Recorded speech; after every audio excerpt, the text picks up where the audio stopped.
Hello everyone, मैं हूँ आपकी होस्ट समीरा और आज हमारे साथ है डब्बू जी। डब्बू जी, फर्स्टली वेलकम टू वीरल बयानी। कैसे हो आप सर? गुड। 24/7 देख रहे हो या सिर्फ एपिसोड्स देख रहे हो? नहीं नहीं, देख रहा हूँ, काफ़ी कुछ देख रहा हूँ, समझ रहा हूँ। मज़ा आ रहा है शो में? हाँ, I think it's quite an interesting thing that's happening. और फोकस तो डेफिनेटली मेरा बेटा ही है, यस। अमल। तो ध्यान से देख रहा हूँ कि क्या कर रहा है। वेल, सॉन्ग आया है, उसके लिए कॉन्ग्रेचुलेशंस आपको थैंक यू। भी। क्या लगता है इस बार आपको फीडबैक किस तरह का मिल रहा है, क्योंकि अमाल घर में है, कोई प्रमोशन नहीं हो रहा है, नथिंग। क्या कहना चाहूँगी? तो क्यों मुझसे दूर हमारा मतलब क्लोज टू हार्ट एक ड्रीम था। और हमने सोचा था कि इसको बड़े फैन फेयर के साथ रिलीज़ करेंगे, लेकिन इससे बड़ा फैन फेयर क्या हो सकता है एग्जैक्टली। कि बिग बॉस के सारे फैंस इसको सुन रहे हैं और सिर्फ ऑडियो रिलीज़ किया, और ऑडियो रिलीज़ पे ही इतना हंगामा हो रहा है। And everybody is reacting, everybody is emotionally connecting, and everybody is liking the song. और सिर्फ ऑडियो रिलीज़ हुआ है, we have not even done the video. So fans जो हैं वो एआई वीडियोस बना रहे हैं अमल के पिक्चर्स के साथ, और रील्स बना रहे हैं। तो it's very exciting. I think this is the new trend which is coming, कि maybe the video is not there but everybody else is becoming a part of the video. Well Dabboo sir, आपने एक interview में कहा था कि आप ही अकेले थे जो राज़ी थे बिग बॉस में जी। अमाल को भेजने के लिए, बट अरमान और उनकी मम्मी नहीं राज़ी थी। अब अगर सारी चीज़ें देखते हो, मतलब ओवरऑल अब तक के जितना चला है, तो कितनी आपको डांट पड़ी है घर में? नहीं नहीं, टफ टफ तो है, ऑफ कोर्स जी। घर में होता है, बिकॉज वो दोनों बहुत पर्सनल स्पेस में रहते हैं। ज्योति जी और अरमान भी थोड़ा केयरफुल है, और इस चीज़ के लिए उन्होंने मुझे वार्न तो किया था कि जो इसके जो लेवल्स ऑफ रिएक्शंस होते हैं, हम्म। इंटरेक्शंस जो हम्म। होते हैं, और जो बहुत ज़्यादा वाइल्ड हो जाते हैं, और लोगों की बहुत सारी ओपिनियंस हो जाती हैं, और बहुत सारी गलत लैंग्वेजेस का भी इस्तेमाल होता है, हम्म। जैसे बहुत सारे लोगों के साथ यस। हुआ। तो मुझे इतना नहीं पता था कि इतना बड़ा हो जाएगा हंगामा। हम्म। लेकिन आई थिंक कहीं मेरे जाने के बाद कुछ खेल में उसकी तब्दीली आई यस, है, यस। कुछ चेंजेस हैं, वो समझा है कि पापा क्या कहना चाहते हैं। एंड बिग बॉस शो जो है वो एक म्यूजिक डायरेक्टर को इतना सी, अगर आप देखें तो अमल एक कंटेस्टेंट, अच्छे कंटेस्टेंट की तरह खेल रहा है। जो बिल्कुल। नॉर्मल कंटेस्टेंट है उसके माइंड में ये नहीं है कि मैं कोई संगीत लेके आया हूँ या मैं कोई म्यूजिक कंपोजर हूँ। हालांकि इतना लेगेसी और जीनियस काम उसने किया या। है, बट वहाँ पर वो उस चीज़ को कैरी नहीं कर रहा है। उसका गुस्सा कैरी कर रहा है, उसकी लैंग्वेज कैरी कर रहा है, उसका एग्रेशन कैरी कर रहा है, but he is not carrying his image कि मैं 120 ब्लॉकबस्टर गाने का कंपोज़र हूँ। और उसकी वजह से बहुत सारे लोग मुझे फ़ोन करके बोल रहे हैं, सर इस शो में नहीं आना चाहिए था उसे। यस। बट कहीं थोड़ी थोड़ी मुझे खुशी है, थोड़ा थोड़ा मुझे निराशा है। तो ये अप एंड डाउन चल रहा है। जी, जी। लेकिन मुझे अब थोड़ा सा ऐसा फील हो रहा है कि the game could get better. वो लड़ेगा झगड़ेगा, उस गेम को एक कंटेस्टेंट की तरह खेलेगा, लेकिन शायद वो थोड़ा ठहराव दिखाएगा। ज़रूर, और अभी दिख भी रहा है ठहराव, अब दिख भी रहा है कि उन्होंने अच्छे से फरहाना से भी पूछा सारी चीज़ें, और गौरव से भी बैठ के उन्होंने बात की, तो वो ठहराव दिख रहा है आपके जाने के बाद। जी। इनफैक्ट एक और एक चीज़ जानना चाहूँगी, शायद से वो बहुत सालों का वो बैगेज जो था ना, अब वो घर में जाके कहीं न कहीं फूट रहा है, ऐसे लग रहा है, क्योंकि अब वो बंद हो गए हैं।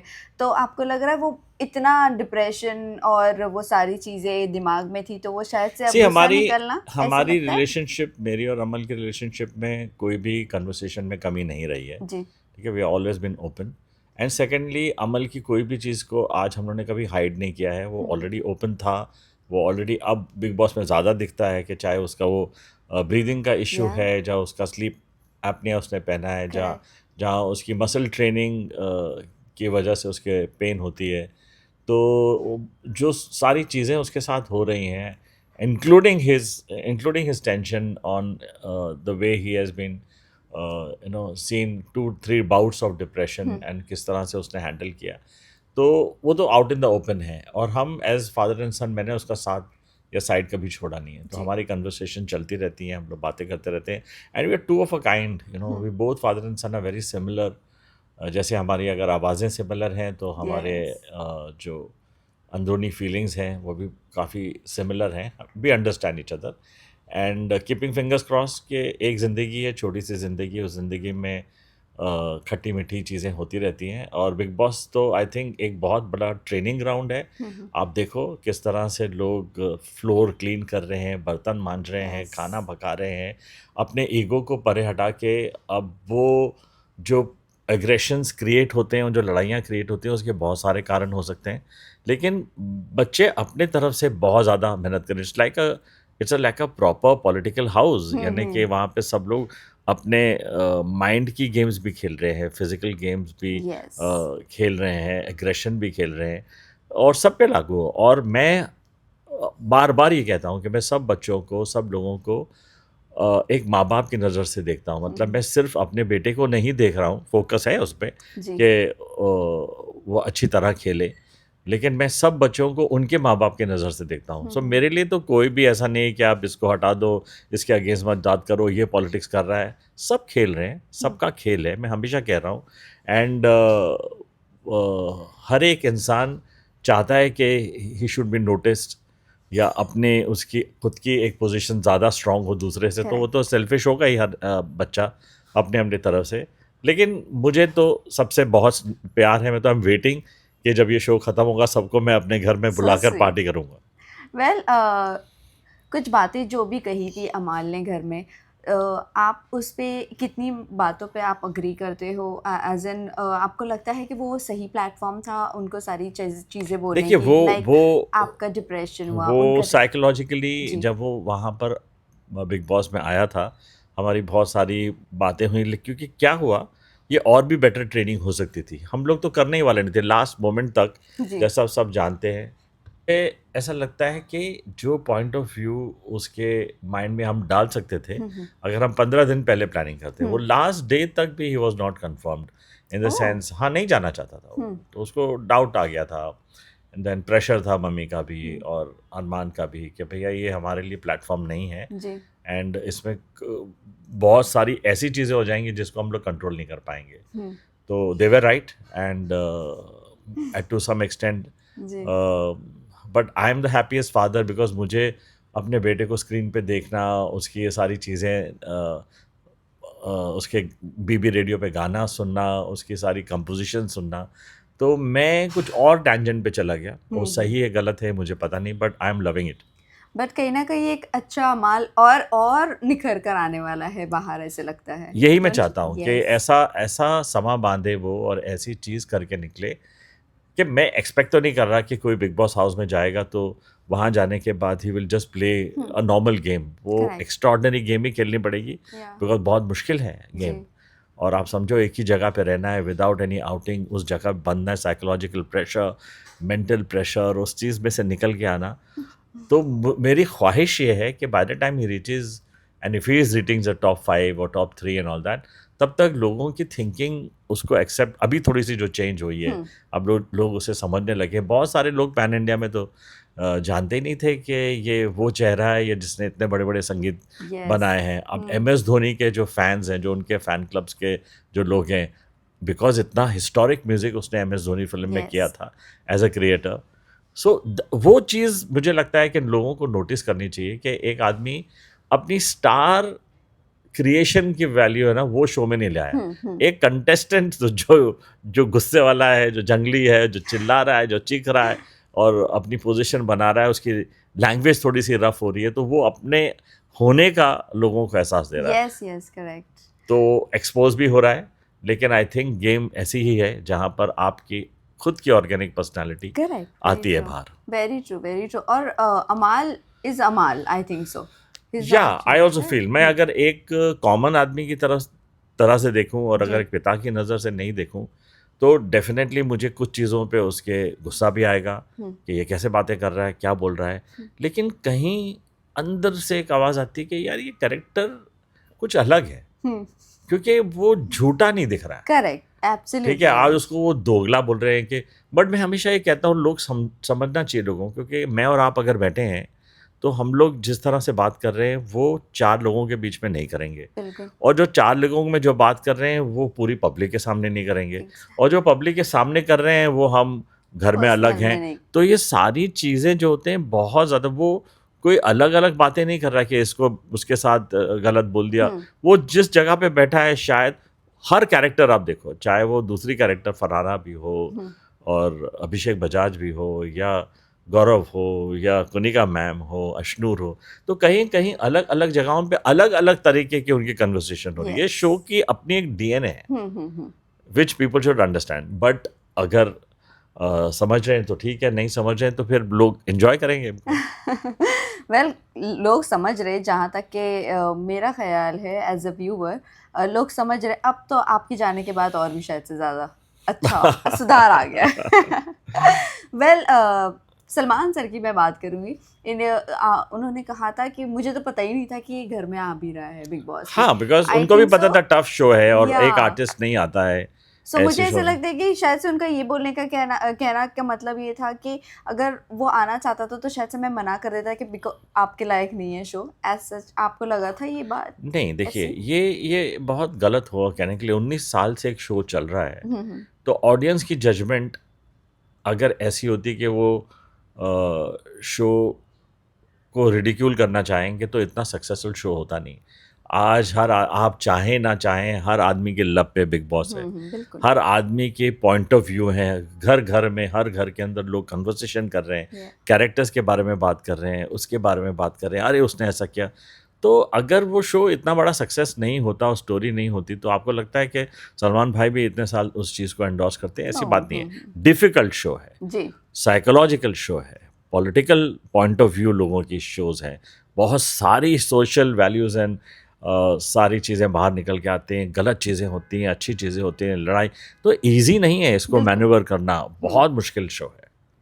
वेल एक कौन सी ऐसा टाइम आया था जहाँ पर आपको ऐसा लगा था Amaal no you should stop now? मतलब उनकी कभी कभी एग्रेशन भी बहुत ज़्यादा हो गया, कभी कभी लैंग्वेज भी बहुत ज़्यादा हो गई थी, तो आपको ऐसा लगा था नहीं अभी अमाल बस यहाँ पर रुक जाना चाहिए? नहीं, नहीं, डेफ़िनेटली एज़ अ फ़ादर मैं काफ़ी स्पेस से अभी तो मैं आप समझ लो इस शो के दौरान और इतने सारे एपिसोड्स के बाद थोड़ी-सी अंडरस्टैंडिंग मुझे आई है, लेकिन मैं बहुत नर्वस हो गया था। Oh. Frankly saying very scared. मैंने बोला अरे ये तो मैंने चीज़ सोची ही नहीं। हम्म। और जिसके लिए फिर सब मेरे घर में सब बोल रहे थे कि भाई आपको बोला तो था, अब आप डर गए उस चीज़ से। हम्म। मैंने कहा हाँ, मतलब ये लेवल की एक्सपेक्टेशन नहीं थी कि इस जी। तरह से आदमी नेशनल टेलीविज़न पे ना दिख जाएगा इस तरह से और कैरेक्टर बाहर आएगा। हम्म। तो रोज़मर्रा में तो अपनी ज़िंदगी में हम चार दीवार में घर में बंद रहते हैं। किसी को हमारा जो रियल लाइफ होती है, हम्म। रियल आप भी लड़ते होंगे अपनी फैमिली में, अपने बिल्कुल। भाइयों बहनों, मम्मी डैडी से नाराज़गी, तो वो दुनिया तो नहीं देखती। यहाँ पे दुनिया देख रही या थी। यहाँ मैं डर गया। वेल बीच में मेरा जिस दिन मैंने आपसे वॉकिंग इंटरव्यू किया था उसी दिन अरमान से भी किया था, और अरमान आई थिंक से नाराज़ हो गए थे। उन्होंने कहा मेरे बारे में पूछो आप, मैं नहीं देख रहा हूँ बिग बॉस। तो वो सच में नहीं देखते बिग बॉस? नहीं, नहीं, बहुत देख रहे हैं जी। वो ऑब्ज़र्व कर रहे हैं, वो अपनी-अपनी ओपिनियन भी दे रहे हैं मुझे कि and he was very happy कि जब मैं गया, बोला डैड बहुत अच्छा एक पॉइंट पे आप गए हो और बहुत सारी चीज़ उसका इम्पैक्ट होगा। एंड लोगों को ये भी लगेगा कि एक फ़ादर जो है वो डेफ़िनेटली इन चीज़ों से सहम गया, इन चीज़ों से डर गया कि भैया कि हँसते-खेलते शो के अंदर और हँसते-मज़ाक शो के अंदर ऐसी चीज़ें भी हो सकती हैं, ऐसा चीज़ भी बोली जा सकती हैं और बातें हो सकती हैं, जिससे definitely as a father I would not like my son to be exposed like this. और मैं तो सुन ही रहा हूँ सबसे कि आपने भेजा ही क्यों, करा ही क्यों? लेकिन फ्रैंकली सेइंग देखने के बाद मुझे तो सारे बच्चे इतने स्वीट लग रहे हैं, मैं क्या ही बोलूँ, मतलब मुझे तो सब अच्छे लग रहे हैं। नहीं, बट आने के बाद लोगों का परसेप्शन आपके लिए भी चेंज हो जाएगा फॉर श्योर। हाँ, डेफ़िनेटली। वेल आप घर में जब गए थे तो हमने बाहर उनके को कंटेस्टेंट्स के फ्रेंड से इंटरव्यू किया था, फरहाना के। उन्होंने कहा था जो बीमार होता है ना उन्हीं के फैमिली डॉक्टर्स को उन्हीं को डॉक्टर के पास लेके जाना पड़ता है। एज इन फरहाना ने इनिशियली टॉर्चर किया था कनिका जी को, तब उनके बेटे आए थे, फिर अमाल पर आई, तब आप आए। तो लोग उनके फ्रेंड्स का ऐसा कहना है कि फरहाना कहीं गलत नहीं है, ये लोग गलत है इसीलिए इनकी फैमिली को बुलाना पड़ा। Do you think so this is right? मैं इतना सोच ही नहीं पा रहा। मेरे को तो इस चीज़ के बारे में कोई मेरी ओपिनियन ही नहीं है। जी। एंड क्योंकि मैं फर्स्ट डे से कह रहा हूँ कि मैं इस चीज़ को थोड़ा-सा उस पॉइंट ऑफ व्यू से देख रहा हूँ कि ये गेम की डायनामिक्स है। हम्म। यहाँ पे फैमिलीज़ आ जाती हैं तभी, जब लोगों को महसूस होने लगता है कि शायद एक कैरेक्टर एक्स्ट्रा आएगा तो कुछ गाइड कर सकेगा या कुछ correct. बोल सकेगा, because you are not allowed to meet anybody, you can not go in, ये कोच वाला तो चक्कर है नहीं। तो शायद ऐसा लगता है कि फैमिलीज़ को इसलिए इन्वॉल्व किया जाता है। और अब प्रॉब्लम ये है कि हम क्लोज हैं सलमान खान के, तो लोग अपनी अपनी कैलकुलेशन कर रहे हैं। Yes. लेकिन सलमान सर बहुत स्ट्रिक्ट हैं और वो लगता है ऐसा, लेकिन सबसे ज़्यादा जो उनकी थॉट प्रोसेस है वो यही है कि अमाल हमेशा ऐसे करते हैं, क्या कर रहे हो भाई। तो ऐसा नहीं है कि छूट मिली है अमल को किसी तरह की। वेल घर में बहुत सारे बॉन्ड्स बन रहे हैं, बट अमाल को लेकर ना 2 से 3 लोग बहुत ज़्यादा इनसिक्योर हैं, बीट नीलम, बीट मालती और तानिया। अभी फ़िलहाल ये चल रहा है कि मालती क्यों उनका स्वेट टी शर्ट पहनती है। मेरे हिसाब से अमल इज़ एज फार एज ये चीज़ें कंसर्न है, बहुत ही रिस्पेक्टेबल तरीके से ही इज़ ऑपरेटिंग। जहाँ तक अगर उसे महसूस भी हो रहा है कि कोई उसका स्वेटर पहन रहा है या कोई इमोशंस दिखा रहा है या उसके लव का इजहार कर रहा है, तो उसमें भी Amaal has been very very graceful, और उसने उस चीज़ को बड़ा ग्रेसफुली हैंडल किया है। मुझे उस चीज़ से बहुत मैं हैप्पी हूँ कि वो बच्चे ने अपने रियल कैरेक्टर को वहाँ पर दिखाया। लड़ाई झगड़ा है और उन सब जगहों पे शायद गलतियाँ हुई होंगी और ओवर द टॉप चीज़ें चली गई होंगी, लेकिन इन दिस केस उसने सब औरतों को अपने ग्रेस में रखा है Yes, और yes, उसके absolutely. बिहेवियरल पैटर्न से ही पता चलता है। और ये जनता है, सब जानती है, और जो पब्लिक है ना उनसे आप छुपा नहीं सकते, क्योंकि वो अगर दिखेगा तो छुपाने पर भी दिखेगा और आप दिखाने पर भी गलत चीज़ अपनी दिखा नहीं सकते। जो कैरेक्टर है वो आएगा ही सामने। वेल उन्होंने कहा भी कि ठीक है वो पहनती है तो पहनने दो, और इवन मालती ने भी कहा उन्हें बहुत ठंडी लगती है, जी। तो इसीलिए वो शायद से उनके स्वेट टी शर्ट्स पहनती है। बट यहाँ पर नीलम और तानिया बहुत ज़्यादा शायद से इनसिक्योर है, बहुत ज़्यादा। आपको लगता है कभी नहीं, मेरे कभी को नहीं लगता कोई इनसिक्योर है, एंड आई थिंक सब तानिया तो स्पेशली मुझे अच्छी लगती हैं। ओह, और एक्चुअली नीलम जो है वो रियल कैरेक्टर है। जी नीलम में एक रियल इंसान, रियल कैरेक्टर होने की, रियल ग्राउंडेड कैरेक्टर होने की एक पर्सनालिटी है। वहाँ पर वो कहीं भी किसी भी तरह से कुछ भी मेकअप नहीं कर रही है, जी मतलब जी मेडअप उनके माइंड में नहीं है। वो यस जो है वो पर्सनालिटी निकल के आ रही है। शायद अमल भी उसी वजह से नीलम से ही फील्स कि भैया ये जेन्युइन, उसने बोला भी है, यस। तो वो जेन्युइन आती है, उसका कैरेक्टर जेन्युइन है। अमाल ने अपनी गायकी वहाँ पर तक के लेकर चले गए कि वहाँ पर को कंटेस्टेंट को भी गवा दिया उन्होंने। नीलम की आवाज़ वैसे आपको कैसी लगी? बहुत अच्छी, बहुत ही मतलब rooted Yeah. Rooted heartland India से रूटेड आवाज़ है। और वो अगर आप ऑब्जर्व करो, बहुत खूबसूरत तरीके से वो आगे आई है। उसकी पर्सनालिटी में चेंज आया नीलम की, Yes. वो एक तरह से इवॉल्व हुई है, यू सी। Correct. तो मुझे उसकी उसकी स्टाइलिंग, उसकी पर्सनालिटी, उसका बिहेवियरल पैटर्न धीरे धीरे धीरे बहुत अच्छा हुआ। And from heartland of India से एक लड़की आई है, कोई ऐसी उस जगह से तो नहीं है कि कैम्ब्रिज या किसी और Yes, तरह yes. की उसकी ऑब्जर्वेशन नहीं है, लेकिन वो प्योर फॉर्म में ऑब्जर्व कर Yes, सकते हैं। correct, right. और तानिया है वो स्पेशल इसलिए है कि वो किस तरह से हर एक चीज़ को अपनी प्रेजेंट कर रही हैं। ऐसा लग रहा है कि वो तो भाई बहुत ही करोड़ अरबों-पति लेडी है। उसने सारे करोड़पति लोगों को फेल कर दिया। हाँ, बड़ा अच्छा कि मेरा तो ये है, मेरी तो फैक्ट्रियाँ हैं, मेरी सब चीज़ें, और मैं तो बिलीव करता हूँ, मुझे अच्छा लगता है। और अमाल बोल रहा अभी मैं 30% भी मैं भरोसा नहीं कर सकता। हाँ, बल्कि तो एक-एक वन सिंगल लाइनर तो मैं भी सुन रहा हूँ, बाप रे बाप! वो कहीं से भी आ जाता है। जी जी जी। वेल उनको इतने सारे हेल्थ इश्यूज है अमाल को। तो क्यों भेजा उसको अंदर बिग यस, बॉस में? क्यों भेजा आपने? मतलब नहीं, नहीं, कुछ ऐसा लोग हैं, कुछ लोग हैं जो नहीं समझते कि हाँ ठीक है हर किसी में हो सकती है तकलीफें। नहीं, नहीं, ये बेसिकली नॉर्मल चीज़ें हैं। जी। जिसको एबनॉर्मल बोल रहे हैं बिकॉज़ वो मशीन पहन रहे हैं तो लोग, ये Yeah. नॉर्मल चीज़ें हैं। कुछ जो नोज़ के अंदर जब रिस्ट्रिक्शन होती है, जी। तो ये मशीन्स ही हेल्प करती हैं फॉर प्रॉपर ब्रीथिंग, अदरवाइज़ वो पूरा ऑपरेशन करना पड़ता है, एंड ऑपरेशन के बाद भी कभी-कभी हेल्प नहीं होता है। तो ये सारी चीज़ें नॉर्मल थी और हमने पहले ही मेकर्स को बता दिया था कि ये ओके। सब चीज़ें, बट दे स्टिल फेल्ट कि या अगर वो खुद शर्म नहीं करेगा और खुद दिखाएगा लोगों को, उसने बताया भी कि ऐसी ऐसी मशीनें वायर जाती है, मैं पहनता हूँ, he is not shy about, वो स्ट्रिप भी पहनता है अपनी नेजल के करेक्ट। अंदर।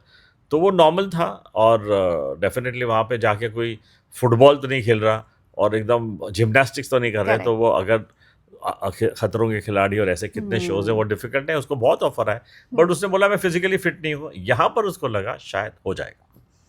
वेल कुनिका जी ने इनिशियली बहुत उनको बोला कि आप जिम में जाओ, आप अपने आप को अच्छा फील करोगे, लेकिन वो नहीं जाते। वाई, मतलब जिम क्यों नहीं जाना चाहते? लाइक हाँ समटाइम्स वो करते हैं बट हाँ, नॉट रेगुलरली। मिनिमलिस्टिक अप्रोच है in terms of body training. शायद हमने अपने अर्लियर डेज में बच्चों को स्पोर्ट्समैन नहीं बनाया, हालांकि फुटबॉल बहुत अच्छा खेलता था वो, एंड रनिंग भी बहुत अच्छी करता था। धीरे धीरे जब म्यूजिक डायरेक्शन में आए तो आई थिंक वो पूरा मामला खो गया। या और ऐसा बच्चा है जिसने अपने फादर की जिम्मेदारी, लोग कहते हैं ना कि फादर अपने बच्चों की जिम्मेदारी लेता है, ये ऐसा बच्चा है जिसने अपने फादर की जिम्मेदारी ली, एंड उस तरह का बॉन्ड है मेरा, and he has been a fantastic son for मी।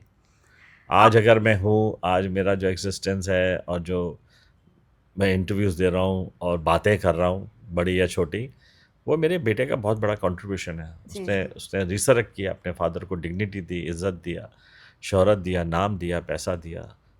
बहुत, मेरे दोनों बच्चों ने बहुत मेहनत की है। ग्रेट है। ऐसी ऐसी होना चाहिए, और आई थिंक सो ये मैसेज भी बहुत अच्छा जाता है कि अपने फादर को संभालना इस उम्र में और इस जनरेशन में बहुत ज़रूरी है। सी, हमने अपनी ज़िंदगी में बहुत किया, सब कुछ अपनी लास्ट सांसों तक हमने जो कुछ अपने बच्चों के लिए किया, करा हमने। लेकिन कभी कभी रिस्पॉन्सिबिलिटी देने के बाद भी बच्चे बोलेंगे हम क्यों करें ये चीज़, हमको क्या यस। करना है, हमको अपनी ज़िंदगी जीनी है। लेकिन मेरे बच्चों का जो स्नेह है अपने फादर के लिए, वो इतना स्ट्रांग है कि मैं शायद समझता हूँ बहुत बड़ा ऊपर वाले का एहसान है मुझ पे कि उन्होंने इतना मुझे प्यार दिया मेरे बच्चों ने, और उन्होंने अपने फादर का टेक केयर किया। और मैं शायद एक मैच्योर्ड फादर नहीं था, और उसको वो समझे और उन्होंने मैच्योरिटी दिखाई और उन्होंने मुझे संभाला। ये मेरी खुशनसीबी है, और आगे चल के मैं एक अच्छा गुड बॉय बनने की कोशिश कर रहा हूँ। Not good father but good boy. मतलब अभी भी बाकी है गुड बॉय बनना सर। हाँ डेफिनेटली, पहले हम करेक्ट करें अपने आप को, फिर हम बोले ना दूसरे को करेक्ट करना। Exactly, right right. वेल, आपको लगता है सर अमाल ने इतने सारे हिट्स गाने दिए हैं, लेकिन अभी भी उनका वो ड्यूज, जो क्रेडिटेबिलिटी है, जो फेम जिस तरह का होना चाहिए था, वो अभी भी पेंडिंग है? आपको नहीं, लगता है ऐसे? मुझे लगता है कि जितना उसने काम किया उसका फेम और सक्सेस उसको मिला फ्रॉम द टाइम ऑफ सूरज डूबा है to ji. The last film that he did, अमीजे तोमार का जो उसने रिक्रिएशन वर्जन किया। तो जितना वो चाहता था करना, जितना वो करना चाहता था, उस हिसाब से उसको बहुत सक्सेस मिली है, बहुत उसने अचीव किया है। एंड उस पर ये प्रेशर नहीं है, और ना मैं डालूंगा कभी कि जी। तुझे कुछ और अचीव करना है या कुछ और बड़े बड़े काम करना है। और ये रेगुलर अच्छा काम करना और अच्छी तरह, सबसे इम्पॉर्टेंट चीज़ ये है to live life with dignity and respect. Correct. आप उनमें से नहीं गिनते चले जाओ कि इसके पैर पड़ रहे हैं, उधर गिर रहे हैं, उधर भीख मांग रहे हैं, उधर पाँव पड़ रहे हैं, ऑल दैट। तो वो मैं ईश्वर से दुआ करूँगा ऐसा कभी हो वक्त ना, ना आए। वक्त ना आए, और वो बच्चे अपनी डिग्निटी से अपने दादा का नाम आगे लेके जाएं, यही ख्वाहिश है। बेशक। और नहीं, वो अपने लेगेसी को लेके बहुत ज़्यादा है थोड़े से कि जी, नहीं, मुझे नाम अच्छा काम मेंटेन कर रहा रखना है। Yes yes, absolutely. बट वो गायकी के साथ साथ आप भी, मैं आपसे जानना चाहूँगी, सीक्रेट गर्ल कौन है? उनके लिए कुछ ना कुछ वो गाते रहते हैं, या वो कुछ ना कुछ मिस्टीरियस गर्ल है तो उसने बाहर? उसने क्या किया है, वो मिस्टीरियस गर्ल को मिस्टीरियस रखा हुआ है, और उस मिस्टीरियस गर्ल की वजह से वो गाने बना रहा है, और वो मिस्टीरियस गर्ल उसके माइंड में है। हमें तो आके जिस दिन बता देगा हम उसे गले लगा लेंगे, लेकिन हमें भी एज फादर बिल्कुल कोई आइडिया नहीं कि वो कौन है mystery girl. And I think वो मिस्ट्री गर्ल काफ़ी सीरियस मामला हो गया है। ऐसा ना हो कि शो के लास्ट तक पहुंचते पहुंचते वो मिस्ट्री गर्ल, सलमान भाई बोलेंगे लो भैया आपकी मिस्ट्री गर्ल आ आ गई। गई। हर हर वीकेंड के बारे में हम देखते हैं, आ गई अमाल आ गई, अभी आपकी गर्ल, यही तो नहीं है कहीं? तो आप अगर मैं आपसे पूछूं अमाल की चॉइस कैसी हो सकती, वो जितना प्यार देते हैं लोगों को, मतलब अभी हम जितना देख रहे हैं कि वो अपनी कहीं ना कहीं पार्टनर की तरफ बहुत ज़्यादा जैसा प्यार करना चाहिए वैसे ही है वो, तो वो इतने ही लविंग है और इतने ही केयरिंग है, लाइक इन रियल लाइफ भी हाँ, ऑफ कोर्स, जैसे वो या दिख रहे। वेरी इमोशनल पर्सन, हम्म। या very emotional, very angry and ये इमोशनल। वो तो होना ही चाहिए इमोशन नहीं। का मतलब कि तीनों चारों इमोशंस आएंगे ना, हम्म। सॉफ्टनेस भी आएगी, हार्डनेस भी आएगी, एंगर भी आएगा, ऑब्सेशन भी आएगा, पोसेशन भी आएगा, सब आता है वेल, साथ आप में। उनके सबसे ज्यादा क्लोज हो, तो आप उनकी गर्ल में क्या एक ऐसी क्वालिटी है जो देखना पसंद करोगे और वो होना चाहिए? हाँ, ये तो कोई भी नहीं बोल सकता। मुझे लगता है कि ये किस्मतों के खेल हैं कि कोई ऐसा इंसान उनको मिले जो उनकी अच्छाई बुराई, उनका अच्छा बुरा वक्त, उनकी अपनी फीलिंग्स को समझ के सारी ज़िंदगी उनके साथ काटे। तो आज के दौर में ऐसा अगर हो जाए तो बहुत ही खुशकिस्मती है। लेकिन वो इंसान जो आपके सुख दुख का साथी हो, इससे बड़ी और क्या चीज़ हो सकती है। बेशक बेशक, राइट राइट। स्पेशली जब आपके डाउन्स में वो आपके साथ हो। 100%। या वेल, एक इंटरव्यू हुआ था, उन्होंने कहा कि वो अमाल की आंटी है, हम्म। रोशन गैरी। हाँ, शी इज राइट? वो मेरी मुँहबेली बहन है ओके। जो मुझे राखी बांधती हैं, जी जी। और उनकी तरह शायद ऐसे 4-5 उनकी आंटीज़ हैं ओके। जो मुझे राखियाँ बांधती हैं। अच्छा, हाँ, ओके। वो सामने आई नहीं है, वो आ गई हैं सामने। यस, वो आई है। तो उन्होंने एक इंटरव्यू में फरहाना को टेररिस्ट कह दिया था, तो वो बहुत बड़ा मुद्दा बन गया था। तो आपको लगता है कि ये अमाल के नाम पर इतनी बड़ी बात बोलना, मतलब अमाल की आंटी, लोगों को ये लग रहा है कि अमाल की आंटी ने इतनी बड़ी बात बोल दी, क्यों मुझे बोल पता दी? नहीं कि वो कैसे पैन आउट हुआ है और जी क्यों। आई थिंक उसकी क्लैरिफिकेशन आई है, and I think sensitive issue है, नेशनल लेवल की बातें होती हैं, तो मैं उसमें जाना भी नहीं चाहता। और हर इंसान की अपनी खुद की ओपिनियन होती है, या तो जो भी ओपिनियन है वो सबकी अपनी पर्सनल है। और मैं उस चीज़ को ना बढ़ावा देना चाहता हूँ, ना उसके बारे में डिस्कस करना चाहता हूँ, बिकॉज़ यहाँ पर आ जाती है वैल्यूएशन ऑफ नेशनल इंटरेस्ट, और कोई भी ऐसे टर्म नहीं यूज़ कर सकते हैं। बट शायद उन्होंने क्लैरिफिकेशन दी होगी तो लोगों आपकी के कुछ सामने। बात हुई फिर उनसे? हाँ, मतलब वो मैंने उनको बोला है कि you have to be very careful when you जी। स्पीक। जी। वेल, एग्रेशन की अगर मैं बात करूँ तो अमाल ने कहा था ये शायद से एग्रेशन मेरा मम्मी से आया है, इतना एग्रेशन, तो ऐसी ही बात है, मम्मी से ही आया है ये एग्रेशन? नहीं, नहीं है, हाँ, छोटे छोटे डोजेज में मम एंड डैड दोनों दोनों ही इन्वॉल्व हैं, हम्म। और अपने पेरेंट्स से ही आता है सबको जो जी। भी आना होता है। वेल, आपको शॉकिंग इविक्शन कौन सा लगा था, जीशान या Basir? Basir, of course, very good content, मतलब he was giving and such a fantastic player.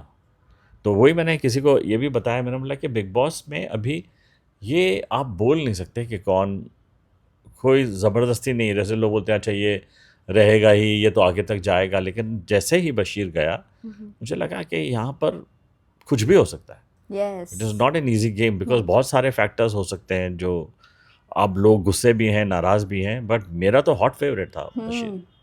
Very good boy, terrific, और वो आगे जाएगा ज़िंदगी में, बहुत अच्छा, बहुत अच्छा।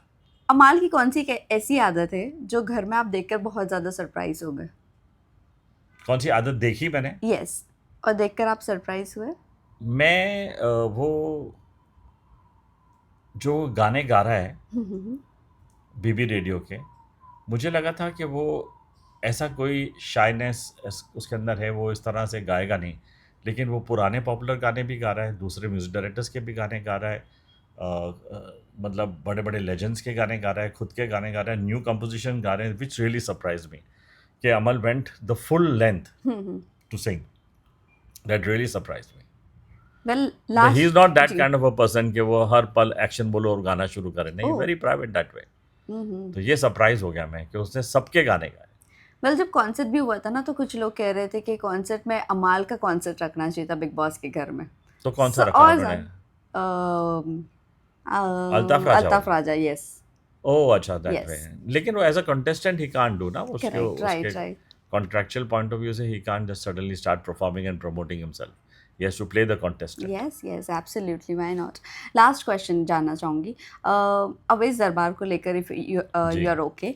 उन्होंने कहा डब्बू सर आप सॉरी मत बोलो, बट वो अमाल से थोड़े नाराज़ है, तो वो क्या नाराज़गी आप बाद में दूर कर पाओगे अमाल के आने के बाद? बच्चे अपने आप हैंडल करेंगे. मुझे लगता है कि उन लोग एक दूसरे को करें. यहाँ पे माँ बाप का कोई भी नहीं. मैं तो उस वक्त भी मैंने कोई भी चीज़ उनके अगेंस्ट नहीं कही. मैंने तो सॉरी भी बोला.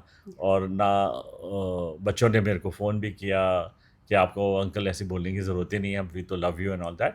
एट द सेम टाइम बच्चे अपने आप एक दूसरे को हैंडल करेंगे. और कौन सी बड़ी बात है उसमें. जी जी. और मैंने तो बोल ही दिया, I am totally a positive person and like everybody to feel that way. No negativity.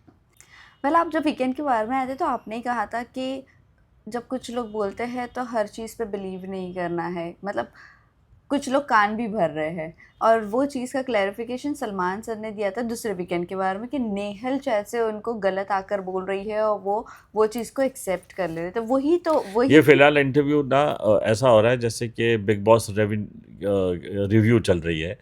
तो I think we should end our interview here. बहुत सारी मेरी बात करती है. एक मेरी सबसे इम्पॉर्टेंट क्लैरिटी है ये कि सारे बच्चों को मैं बहुत प्यार करता हूँ. और मैं किसी के, चाहे वो फरहाना क्यों ना हो, चाहे वो नेहल क्यों ना हो, चाहे वो बसीर क्यों ना हो, कुनिका जी क्यों ना है, सारे लोग अपने अपने लेवल पे अच्छा खेल रहे हैं. And I think they are wonderfully playing and they are fighting hard to make their impact. So I wish good luck to everybody. Keep watching this Viral Bihani show. चलिए लास्टली अमाल के बिहाफ पे आप क्या कहना चाहोगे फैंस को? हाँ, अमल को जो आप लोग प्यार दे रहे हैं, उनके जो फैंस हैं जो उसको देख रहे हैं एक अलग रूप के अंदर, keep supporting and showing your love to him and vote for him to reach and hope, keep fingers cross that he comes out with flying colours. यहाँ बात जीतने हारने की नहीं है, ना ट्रॉफी जीतने की है. बात यह है कि जब खेल ख़त्म हो तो लोगों का वो दिल जीत ले. यही ख्वाहिश है. Thank you. All the time, this is Dabbu Malik signing off. Thank you very much.